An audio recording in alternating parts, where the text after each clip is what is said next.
Hey, thanks for joining me today. The genesis of this micro sermon actually came from a kind of a unique spot. I was listening to a comedian the other day talk about his journey from being somebody who loosely believed in God to being an atheist.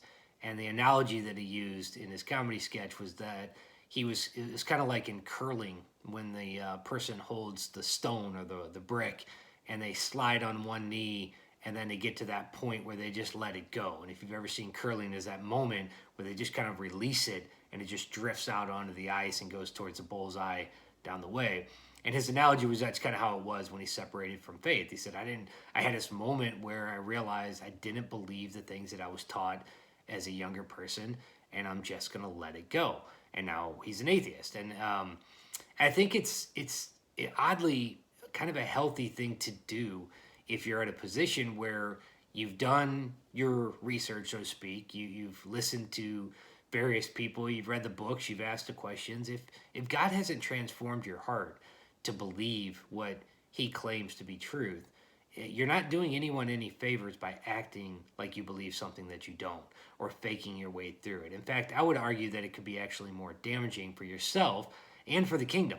For the kingdom, a bunch of false believers claiming to be something that they're not can really muddy the waters for people on the outside that are looking in. It's one of the reasons why we have so many issues in our worship centers. Is not only are there a lot of I guess what you'd call fake Christians, but there's a lot of fake pastors that don't really have that transformation, that saving grace that's penetrated their heart, that's transformed their spirit. They don't have that, and yet they're still in that higher position, and they're still claiming to be a part of something that they're really not.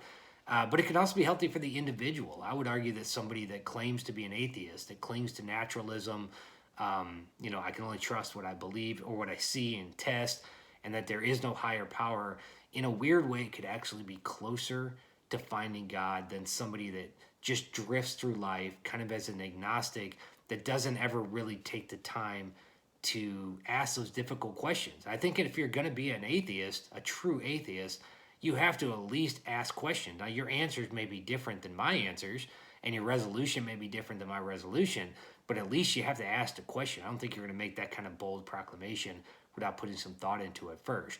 What concerns me is the people in the middle. And I'm super passionate about this because for the first 28 years of my life, I was in the middle.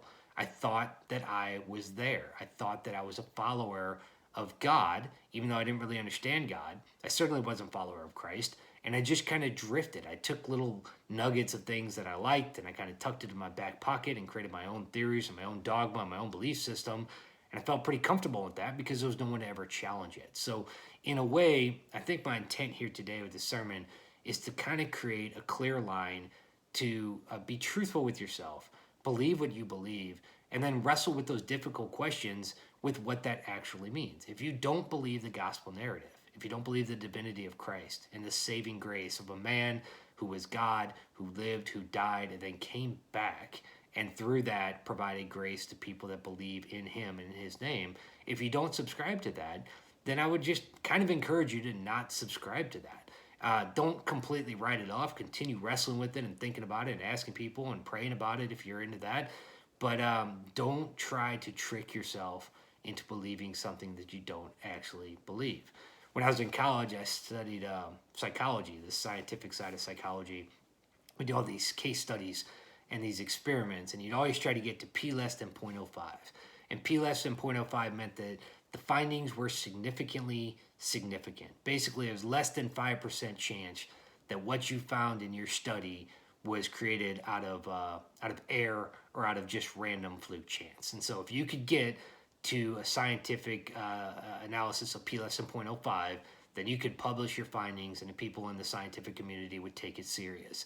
I kind of like to, in the spiritual realm, with Christianity, with the gospel message of Jesus Christ, get to that p less than 0.05 position. Get to the point where people can weed out the junk, get rid of the noise, get rid of the stuff that has been convoluted for the last 2,000 plus years, get rid of what humans have done with what they believe religion is supposed to be, all the different divisions, the divisiveness, the nastiness, the junk that comes out of, unfortunately, Christianity in our worship centers today and have the past, couple thousand years, and really get down to the truth and the narrative and the gospel. And what it really comes down to is Jesus. He either is who he claims to be or he's not. And that is the difference between having salvation. It's the difference between being aligned with him, having a new life, being spiritually awakened, having peace in your heart, both on this side and in the life to come, and not. And if you're in that camp that subscribes to the not, then just own that and be there. And that's okay. That's where you're at right now.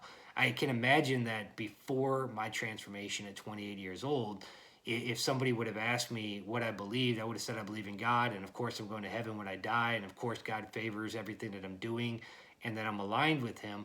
But I was just in that fog. I was in that middle ground. And again, that's a dangerous place to be. So I would encourage you to check your heart, check your life, check your truth, check your faith, figure out what you truly believe, and ask those difficult questions, but then be real. Be real with yourself, be real with God, and then be real with other people. And I think God can go to work, and he's going to save who he's going to save. He's going to penetrate your heart if he decides to penetrate your heart. That's God's business. As believers, we don't have to go out and transform people's lives. We just have to be faithful to what God has put on our heart to do and let him go to work. And so let's get to that statistical significant spot of P less than 0.05. Let's get out of the middle. Let's clarify our truth and go out and preach the gospel message to people and see what God does with that. Let's be faithful to that call. So that's what I have today. Hopefully I'll be back shortly, maybe next week. Until then, God bless. Take care. We'll talk soon.